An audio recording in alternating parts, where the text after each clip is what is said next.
Hey there, and welcome back to Discover What You're Born to Do. I am so glad that you're here. I'm really proud of the work you've done so far, and even if you don't think you've done, quote, enough, know that just showing up and going through the material is a big step forward, and I applaud you for being here. This week, we're going to expand our discussion about instincts and talk specifically about how to know if they're unconsciously influencing your decisions and how to use them to your advantage. As we get started, let's take a look at our roadmap, review what we've done so far, and see where we're going. Remember, to find work that matters to you, you need to know three things. The first is who you are. The second is how to make decisions that are aligned with who you are. And the third is what you want. Here's where we are on the roadmap. In week 5, we talked about stepping into a role of personal leadership and adopting the mindset of CEO of your career. Last week, we talked about how to use your inborn navigational system, that internal GPS designed to help you make decisions. This week, we'll talk about how to determine which part of your mind is driving your decisions, you or your instincts. And next week, we'll talk about what's driving your decisions, you or your social programming. And before we do the breathing exercise, I want to check in with that part of your mind that's trying to keep you alive and safe, but sometimes also creates resistance to things that are new. Last week, we talked about tapping into the inner guidance of your physical body. This can unlock a lot of emotions, and it may even cause you to question beliefs you've held about trusting yourself and your body. I also want to check in because we're just over the halfway mark in this journey, and we've introduced a lot of change. One way our minds try to deal with the compounding change is the coping behavior of criticism. In this case, I'm not talking about productive feedback or critique. I'm talking about the more destructive side of criticism. When we're stressed, criticism can act like a shield, redirecting our attention away from our own discomfort and focusing it out on others. This can also masquerade as helpful suggestions that no one asked for, backhanded compliments, or even jumping in to save someone who didn't ask for help. If you notice yourself in the middle of criticizing someone this week, even if you think it's warranted, take a step back and investigate your feelings. What's really causing your underlying discomfort? As best you can, avoid the temptation to blame the other person, even if you think you're right, and look for the true source of what's bothering you. I also don't want you to beat yourself up as you observe your behavior. Use any criticism you might be giving as a sign that you may be experiencing discomfort that needs to be addressed. Check in and see where you are on the continuum of change. Are you on the edge of growth, or are you past that point? Do you need more time with the information from last week? Do you need to take a break or talk about this with a good friend? If you need support from me, you can also reach out anytime. The purpose of this course is to push you forward and help you break down the barriers standing in your way. But it's your job as the CEO of your career to make sure it isn't pushing you too far too fast. Learning your signals of discomfort and honoring your needs is a good way to do that. Another way to help your nervous system regulate is with the breathing exercise. So let's do that now. Today, during the breathing exercise, you can keep your eyes open or closed. You can even do the exercise when you're driving or walking around. It's designed to be used in the midst of a really tough moment, so it's helpful to practice it in real-life situations. Let's begin. Wherever you are, bring your awareness into your body.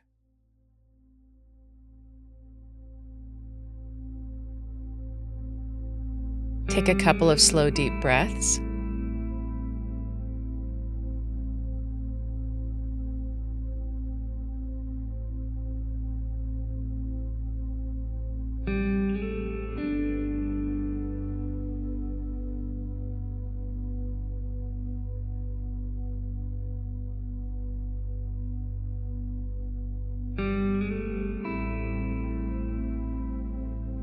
And now gently even out your inhale and your exhale. Nothing extreme. It should feel natural to your body.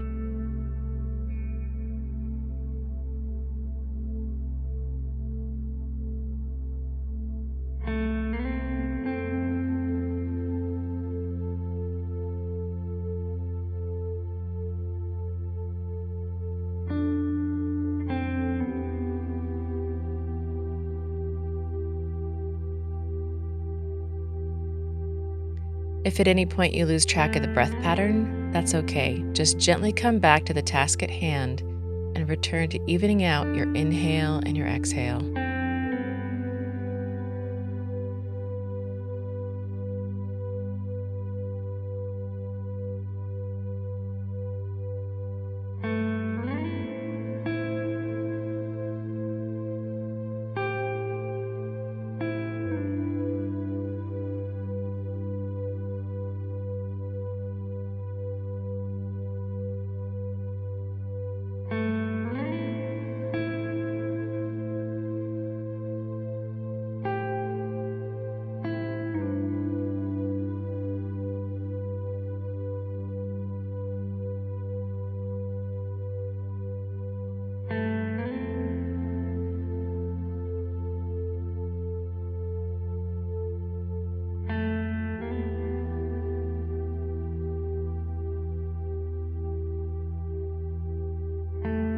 As your breath becomes even and as you feel ready, elongate your exhale.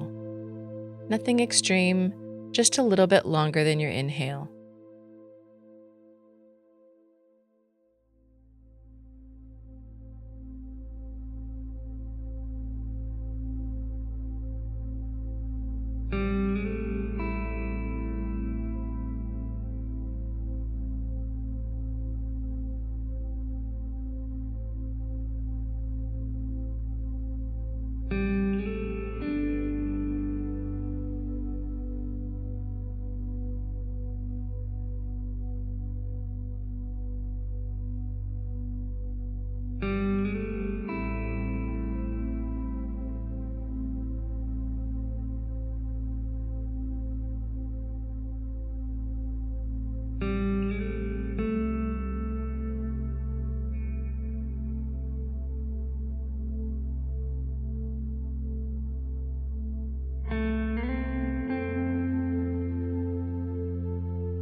I'm going to hold you here for one more minute to practice, but listen to your body and stick with a pattern only as long as it's comfortable for you.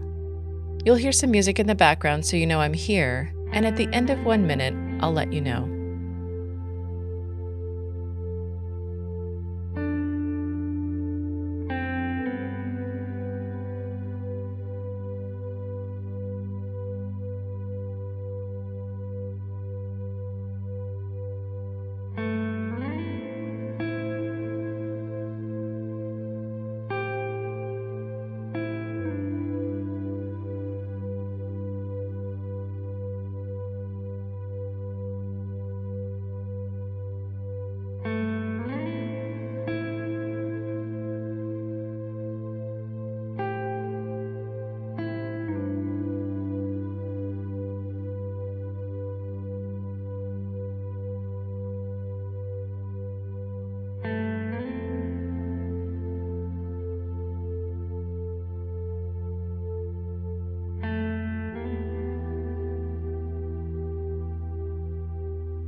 Great.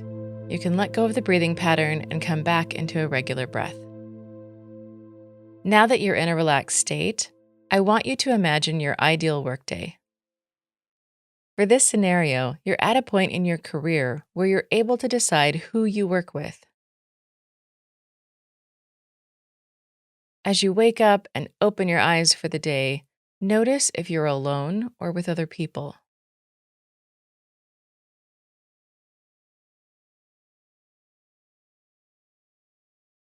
As you get ready for the day, are there lots of people around, just a few, or are you by yourself?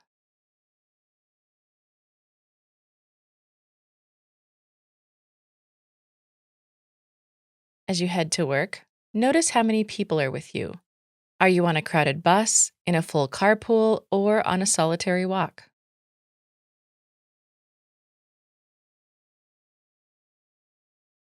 As you arrive at work, notice how many people are there. Do you work by yourself, with a small team, or with lots of people?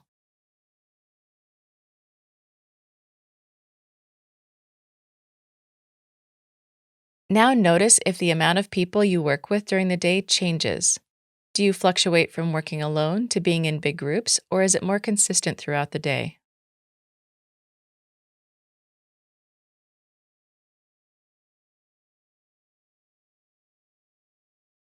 Now notice who's with you at lunch and on your breaks. Are you with other people, or do you take that time for yourself to recharge?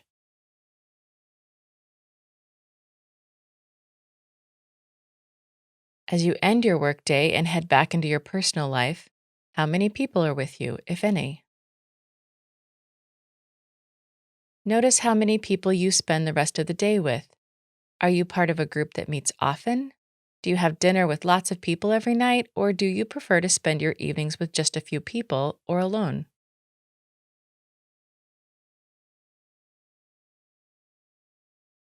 As you start winding down your day and getting ready for bed, how many people are in your house?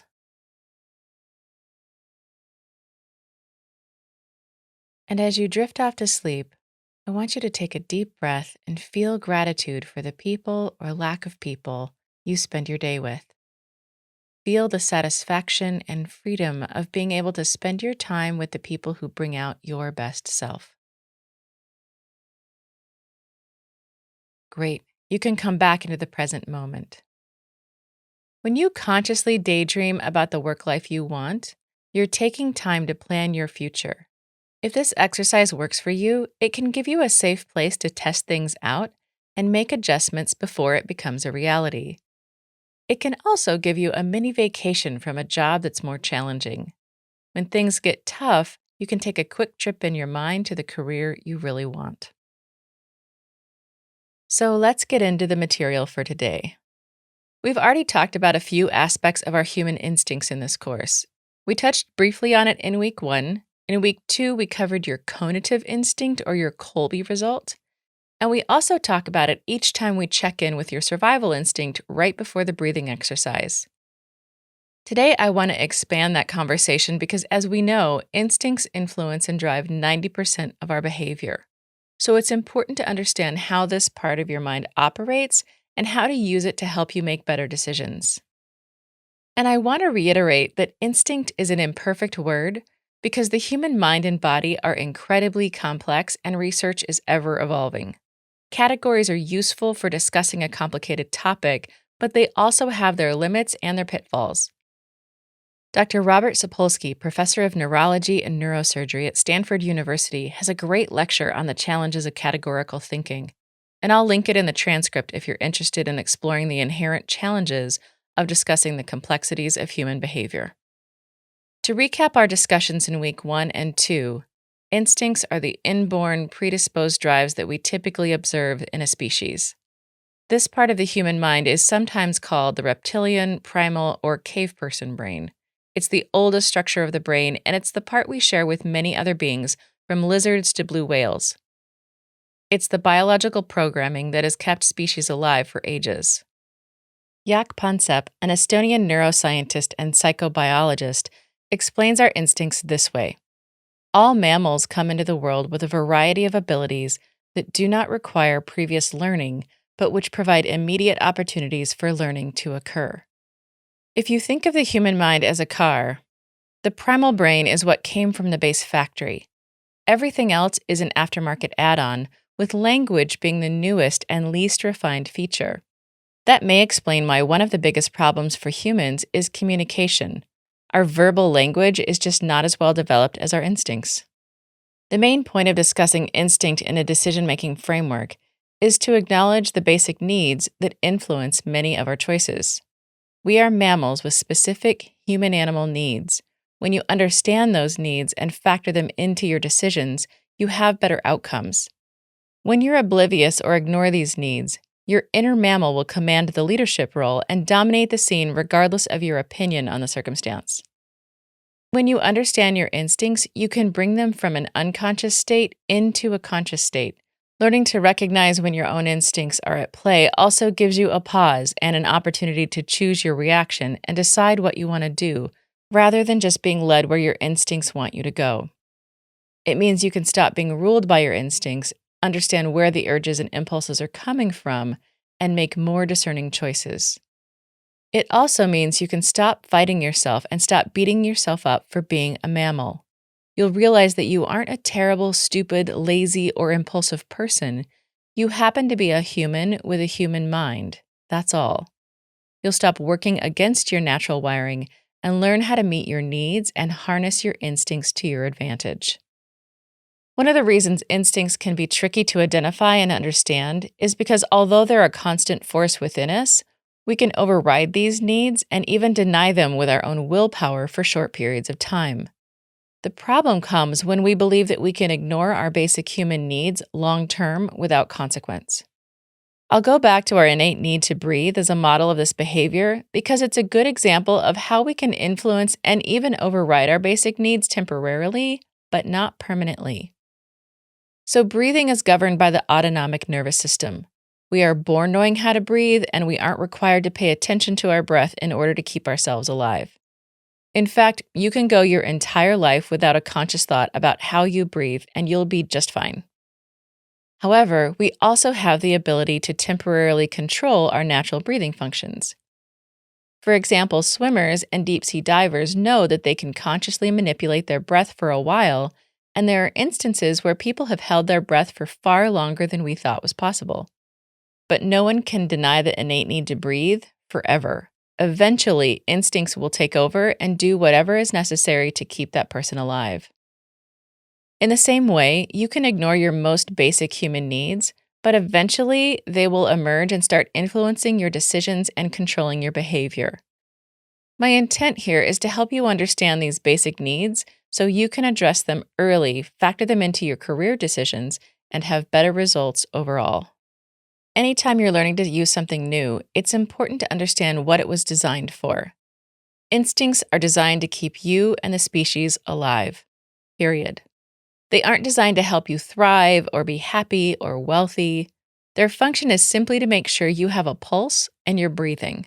And that hyperfocus is a really good thing because without physical existence, happiness, higher consciousness, or even a great career is pretty much irrelevant. It's also important to know the best role for your instincts. You can think of your instincts as the military. They're here to keep you safe and secure. They're great in a disaster, they're good at getting stuff done, and ready to react in a moment's notice. Your instincts serve as an amazing protector, but they can be a terrible leader. Good leadership needs the benefit of your entire mind to make the best long-term decisions. When you are led solely by your instincts, the only thing that matters is your survival. And while that may keep you alive, it can be destructive to other parts of your life that matter to you. So let's look at the specific instincts I see most predominantly in the realm of career and career decisions.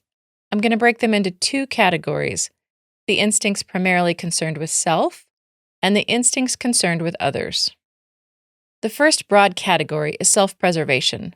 We talk about this during our check-ins each week, and for good reason. It's one of the most powerful and pervasive instincts in the human behavior. It has a compelling influence over your decisions, especially decisions to change your environment and move into an unknown, untested career. Knowing how to recognize the signs of your survival instinct can help you navigate the natural resistance that comes with working towards your dreams. At its core, this part of our hardwiring is constantly, relentlessly scanning for threats like a hypervigilant watchdog. This part of our human nature is why news channels even exist. We feel compelled to know what's going on so we can stay safe. And safety is woven into our day-to-day life. When we say goodbye to someone, we might unconsciously say, "Stay safe," or "Drive safe." And it's well known in the marketing industry that one of the easiest ways to manipulate you and sell you a product is to convince you that you aren't safe without it, demonstrate how the product keeps you safe, and let instincts do the heavy lifting. If you don't believe me, watch commercials and see how often they highlight the ways their product will protect you and keep you safe. This instinct can also show up as obsessively seeking out certainty. And if it can't find the answer or if it can't find certainty, it will make up a story and create a false certainty to make us feel secure. This isn't because our instincts lie or are evil, but because a false story or even a conspiracy theory makes us feel safer than the complete unknown. This is why gossip, forecasting, fear mongering, and conjecture is so pervasive in our world and why it probably always will be. So, how do you know if this self preservation instinct is at play in your career decisions? I'll break it down into 5 flavors of this protective instinct that I see most. The first is what's called a negative bias. Because our watchdog doesn't want us to get ambushed, it gives more weight and importance to negative experiences in our lives, so we stay alert. And even if you're a highly positive and optimistic person, you still have a negative bias underlying your thinking that you need to be aware of. This negative bias is why social media posts with a negative slant get more attention. And it's why news organizations produce more negative than positive stories. Negative headlines are instinctively more compelling because they signal we may not be safe, or so our instincts tell us. Our negative bias also causes us to remember negative events more distinctly than positive ones. This is why we can ruminate for years over hurtful comments, online trolls, and even the most well-meaning and constructive feedback.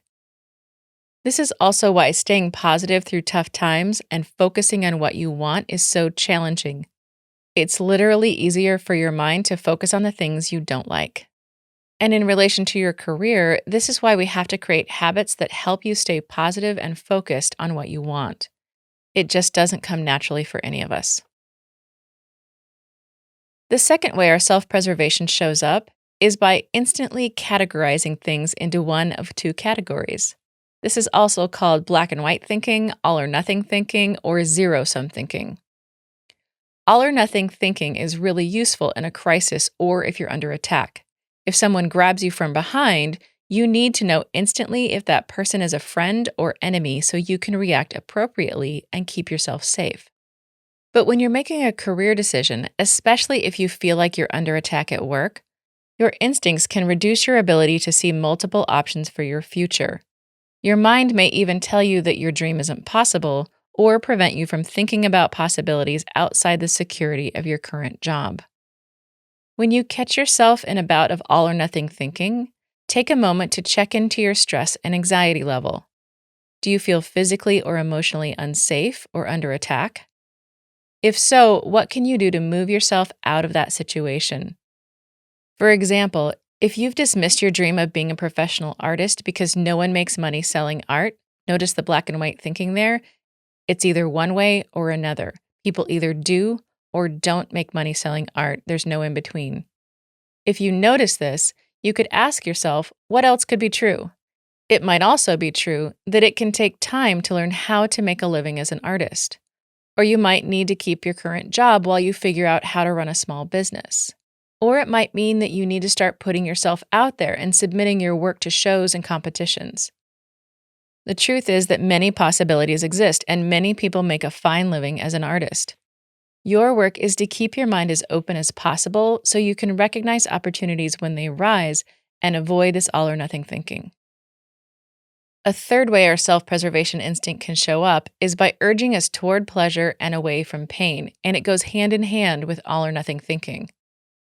Where I see this show up most in career decisions is how we view short-term versus long-term pain. We may stay in a job we hate because we want to avoid the discomfort of talking to our partner, turning in a resignation, or answering awkward questions from friends and colleagues. We forego our long-term happiness for short-term avoidance of pain. This instinctive reaction can also show up as suddenly storming out of a job you hate. Walking out gives you immediate relief from pain, but it can create long-term stress by compromising your financial stability, your reputation, and your professional relationships. Similarly, a fourth way our instincts can show up to protect us is by seeking out the familiar. This goes hand in hand with seeking certainty. Even if you love novelty, part of your system needs stability. It's why we have favorite songs and favorite foods. Familiarity gives us a sense of security, certainty, and it helps us self-regulate and stay in homeostasis. Unfortunately, this isn't just true for pleasant experiences, it's true for all experiences, even unwanted experiences.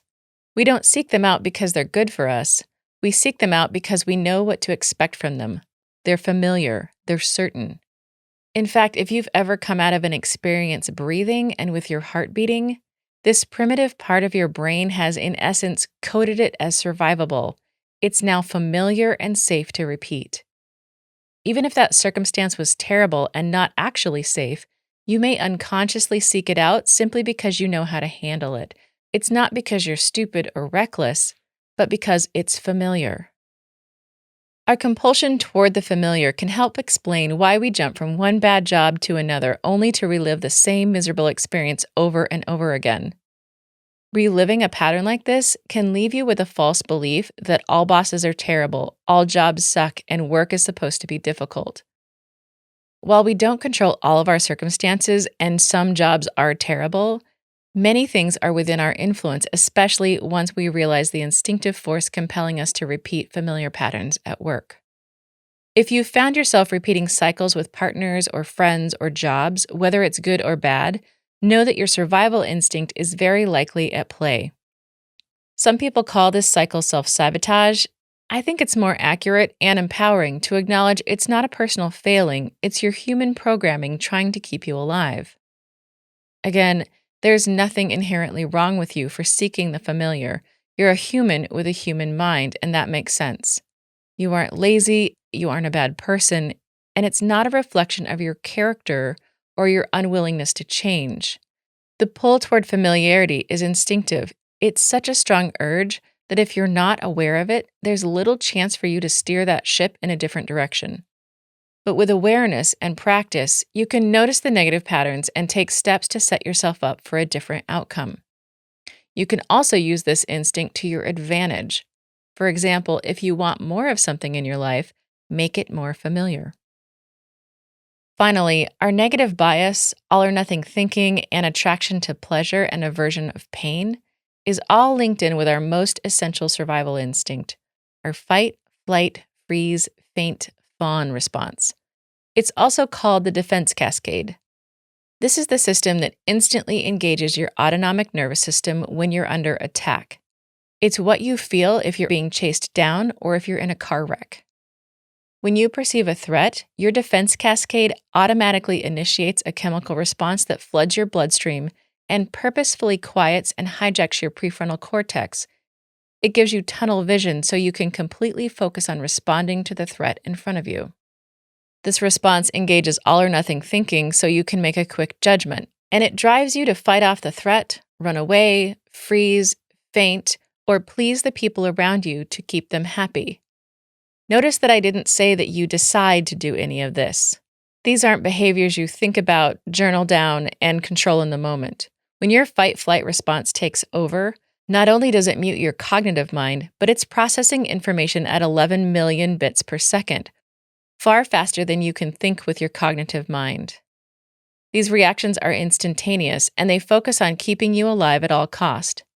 This function doesn't care about etiquette, social rules, or decorum. From a survival perspective, if you live through the experience, your fight-flight response has done its job.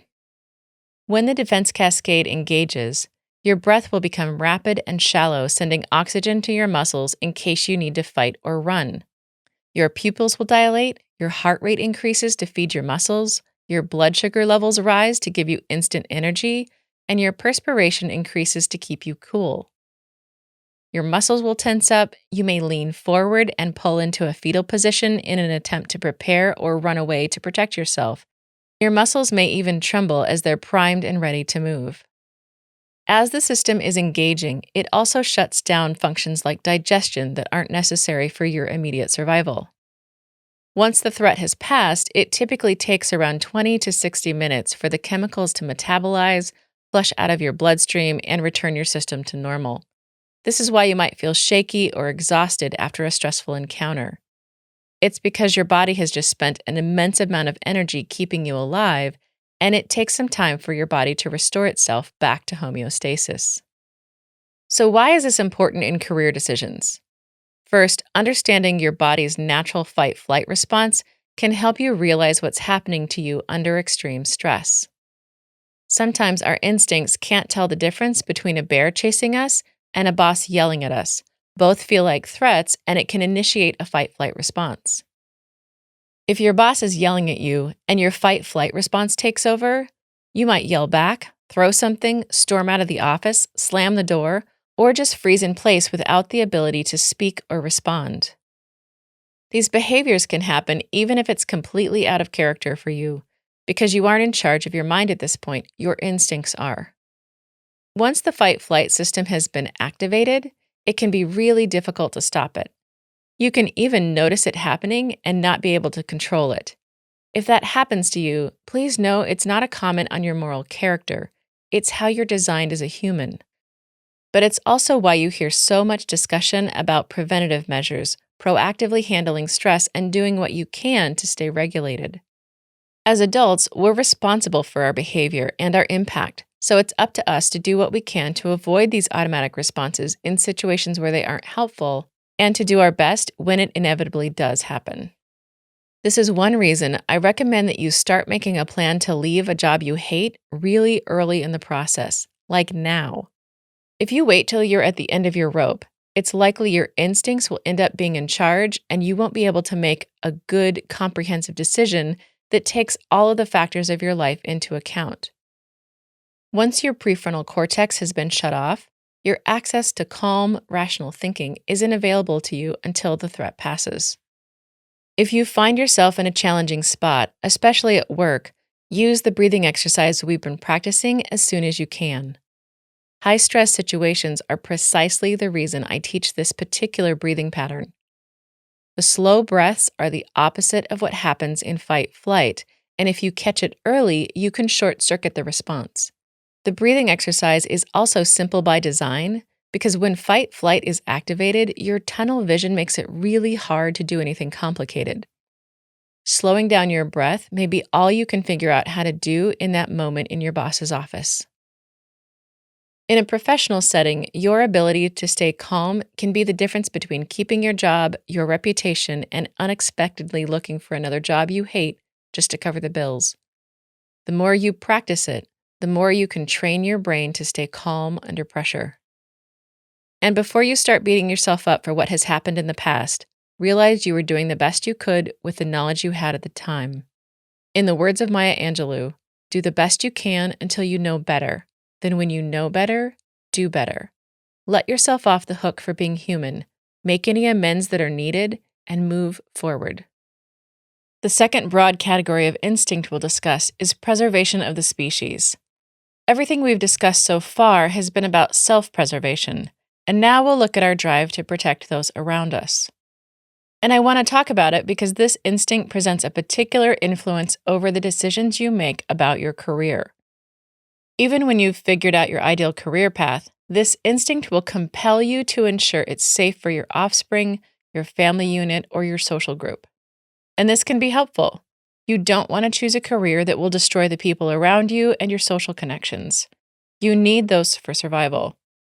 However, when this instinct is in charge of a decision, it can take things to extremes and compel you to stay in a job you dislike or that threatens your physical and mental health because it pays the bills for your family. This instinct will tap into that all-or-nothing thinking and have you believe that staying in your job is your only option. It can prevent you from looking for other positions that would not only provide for your family, but also be a better environment for you. Again, knowing how to recognize the signs can help you maintain your position of CEO over your career. This knowledge allows you to consider the impact that changing jobs would have on your family and your social network, but also enables you to make a decision based on all of the factors of your life, not only basic survival. The preservation of species instinct includes our drive to reproduce and then protect and provide for those offspring. It also compels us to conform to social standards so we maintain strong bonds with our social groups. And this isn't an exhaustive list by any means, but the ones that I notice showing up most when people are making career decisions. This drive can explain why we care about what people think, why it can be hard to distance ourselves from people who are abusive, and why we sacrifice our dreams for others. Our basic need to belong to a community and have strong social connections is real, and it has to get fulfilled one way or another. If you don't plan for this consciously, your animal instinct will take over and compel you to make connections even if it's in an unhealthy way. When you're aware of this need, you understand more clearly how finding friends and colleagues who support your dreams can create a much stronger and more productive long-term social bond than unsupportive or even abusive people in your life. It can also help you realize that when you're satisfied with your career, you'll have more energy, which provides a better environment for you and your family, and it helps you give and receive that hardwired need to belong. So, how can you tell if you're experiencing an instinctive state? First and foremost, they are physically felt. They evolved long before language, so they're translated through nonverbal communication. You feel it in your physical body. We talked a lot about noticing sensations last week, and this information builds on that. When an instinctive need isn't being met, you'll often feel frustrated or tense, and this frustration or tension can even feed into anger. You might also feel pent up or stuck. You might feel compelled to do something or have an urge so great that it takes over everything else in your mind, even if it doesn't make sense. I've heard people describe it as not feeling like themselves, feeling out of control. Some people will say, I don't know what came over me. That's totally unlike me. Or, I don't know what happened. It just happened. The common thread here is that you don't rationally decide an instinctive behavior. It happens to you. And I don't say this to excuse unwanted or harmful behavior, but so you can start recognizing the signals and intervene if the instinct is leading you in a direction you don't want to go. Here are a few other signals that you're in a more instinctive mode and maybe unconsciously making decisions based on your immediate survival and not your long-term outcomes. It can show up as my way or the highway thinking, competing, one-upping someone, comparing, gossiping, perfectionism, people-pleasing, subtle manipulation like trying to convince someone to do something they don't want to do, always talking about how bad things are in the world and obsessively scrolling the news. It can also show up as constantly talking about scarcity, how you don't have enough money or you don't have enough time. I'm not suggesting that you should ignore time or money or that your experience of time and money aren't real, but it's worth noticing if it dominates your conversations. And the last signal is being overly concerned about physical safety. Again, I'm not saying you shouldn't be safe, but if it's a constant focus, it might be unconsciously influencing your decisions. Also notice there's a negative tinge to all of these. It isn't because our instincts are bad, instincts are awesome. It's because our natural negative bias keeps us alert and holds our attention on potential threats. So what do we do with all this information? The first step in harnessing your instincts is to be able to identify them and notice when they're driving your behavior. This week, I invite you to be the observer. Watch yourself and those around you. I've designed the exercises for this week to help bring awareness to the urges and sensations you feel, to help you pay attention to their impacts on your decisions, as well as an exercise to help you move out of an instinctive state if you feel it's leading you in a direction you don't want to go. The first exercise is to notice your focus on safety. Choose one day this week and pay attention to how often your focus returns to safety. I'm not suggesting that safety isn't important, but I want you to notice just how automatic your focus is. One easy way to keep track of this is to jot it down in your phone as it happens.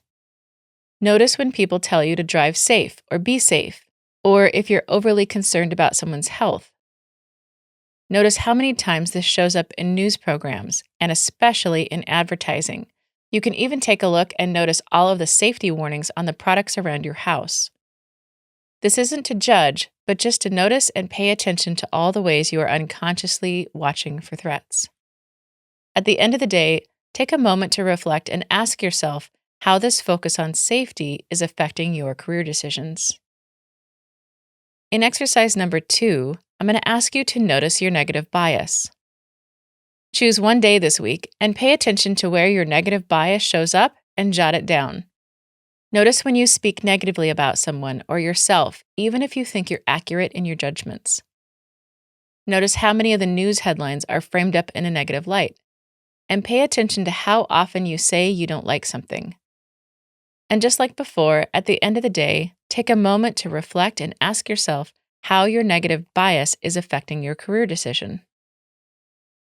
The third exercise takes a look at your all or nothing thinking. Again, pick a day this week and pay attention to when you overgeneralize or use all or nothing thinking. This isn't meant to judge your speech or shame you. We all do this from time to time. This is simply gathering data about when all or nothing thinking is showing up most for you. Notice when you use the words all, always, none, or never. Notice when you jump to an extreme conclusion, like nothing ever works out for me. And pay attention to how many topics are black and white for you, things that have no middle ground. At the end of the day, ask yourself how this all or nothing thinking is affecting your career choices. In exercise number 4, we're going to notice attraction and aversion. Again, pick one day during the week and pay attention to when you're seeking pleasure and avoiding pain. This could be really subtle or overt, and one isn't better than another. We're just gathering information. You might be escaping into a movie or avoiding a difficult conversation. Maybe you have a habit of buying yourself a treat or avoiding your finances. And notice if these activities overlap with the coping behaviors you've identified in prior weeks. At the end of the day, ask yourself how the instinct of attraction and aversion is affecting your decision-making in your career. Are you avoiding making a decision in an effort to avoid pain? Or are you working to make decisions that increase your long-term joy and satisfaction? Exercise 5 is noticing how you seek out familiar patterns. Again, pick a day this week and pay attention to how you seek out familiar patterns. It could be something really simple, like putting on your favorite playlist on the way to work every day, or going to your favorite restaurant for lunch. You might also see these patterns occurring in your career. Maybe you have a pattern of horrible bosses, or you seem to get stuck in a supporting role, or maybe you never get the recognition or respect that you think you deserve. Conversely, maybe you tend to land on your feet, or maybe you've always had a tight group of supportive friends. I want you to write down all the familiar patterns that come to mind, positive or negative. Once you've completed your list, note which patterns you want to keep and which ones you'd like to shift, especially patterns in your career. For now, we aren't going to change the pattern. We'll talk about that later. I just want you to notice the cycle and if it's wanted or unwanted. In the last exercise, I'm going to walk you through 5 ways to bring yourself out of an instinctive state and back into homeostasis. I want you to experiment with each method this week and see which one works best for you. First, reassure yourself that you are safe. Look around and list all the ways that you are physically safe. Notice that you have enough air to breathe, that your heart is beating, that you're safe from the weather, or anything else you can think of. Second, slow down your breathing. Just like you do in the breathing exercise we practice, use your breath to move yourself into a more parasympathetic rest and digest state by consciously slowing down your breathing. If your defense cascade or fight-flight has started, don't be surprised if it takes all of your focus and concentration to slow down your breath. Remember, you aren't aiming for perfection. This is something that takes practice. Just do your best and stay as calm and in control as you can. Third, relax and open up your physical stance. When you open up your posture, stand up straight and uncross your arms, it tells your physical body that you're not being attacked and that it's safe to relax. You can also put your legs up the wall or hold any inverted position. Any position that is the opposite of what you would do if you were under attack or you're in a fight-flight state will tell your body that you're safe. Fourth, phone a friend. Get in connection with another human being. It can be in person, over the phone, or even via text. Even listening to an audio recording or watching a video can help you feel more connected, secure, and safe. And 5, do something physical. Go for a run or a walk, wash the dishes, dance around, chop wood, really anything that's physical. Remember, instincts are physically felt, and doing something physical can help release that instinctive energy and discharge the chemicals and hormones that the defense cascade has been releasing. Now let's talk about the common mind traps I see when clients are working with their human-animal instincts. Mind trap number one is you can't trust instincts. I think this is a common mind trap because we don't understand our instincts very well. I also think it's interesting that we've been taught to mistrust how we're hardwired when our instincts are some of the most predictable parts of our nature. If you're in this mind trap, consider these two scenarios. Scenario 1. What do you think will happen if you try to harm a child with their parent nearby? We can predict with great accuracy that that parent will come after you with everything they have, even if it's out of character for them. The most mild-mannered parent will do anything in their power to save their child. This is a primal reaction that you can count on and trust. Scenario 2. What do you think would happen if someone withheld water from you? We know with great certainty that you will eventually become obsessed with water and do unthinkable things to get it. Your survival instinct will take over, and you'll do anything possible to get the water your body so desperately needs, even if it goes against your values and your morals. It's a reaction you can absolutely trust and count on. If you need more evidence to validate this, you might find the Minnesota starvation experiment interesting. I'll link it in the transcript for you. Understandably, if you're unfamiliar with how instincts operate, they can be confusing, and it can take time for you to get to know and to trust them. And like we discussed last week, it can take practice to learn the language that your body speaks. But when you do, you'll not only be able to prevent unwanted behaviors, but you'll be able to translate the hidden messages and make more informed choices. Mind trap number 2 is I'm a rational human being. I'm not ruled by my instincts. Sometimes the mind traps that I see in clients really hit home with me as well. Mind trap number 3 is one of these. When I was introduced to the idea of being ruled by human instincts, I really had a hard time with it. It was partly because I didn't share a lot of common experiences with the people I knew, so I felt like I was different or perhaps exempt from this trap. But also because I was raised to believe that only animals had instincts and that humans were rational creatures. It took time for me to come to terms with the fact that I was a human animal with inborn instincts that drove a lot of my behavior. And I'll give you a personal example. The beginning of COVID-19 for me was really chaotic and work was incredibly busy and emotionally very heavy. But as an introvert, I honestly enjoyed the opportunity to be alone in a small town in rural Alaska. I felt like I finally got to have the endless days of alone time that I'd always dreamed of. And it was great until one day, after about 5 months of isolation, when I had a flood of overwhelming emotions that I didn't recognize and behaviors I couldn't make sense of. Out of nowhere, I started obsessively looking for a pet to adopt, even though I knew logically that I wanted to wait for a couple of years. I also felt compelled to scroll through social media, and it was really hard to control, which is unusual for me. None of this felt rational or familiar, so I called a close friend and I forced myself to sit down and investigate what I was feeling. And we figured it out. I was lonely. As an introvert, living in a crowded and busy world, I'd really never experienced being alone for more than a couple of weeks. I knew what it was like to feel alone in a crowd and feel like the odd one out in a group, but not actually physically isolated from human touch and interaction for months on end. Logically, I knew that human connection was a part of our instinctive makeup. I guess I just thought that instinct didn't apply to me. But it does. It just took a long time for it to emerge. In a world built for extroverts with social interactions around every corner, I had never needed to be proactive about making sure I had enough physical human interaction. In fact, I'd spent my entire life trying to carve out enough time to be alone so that I could recharge. Luckily, I had the tools to figure out the problem.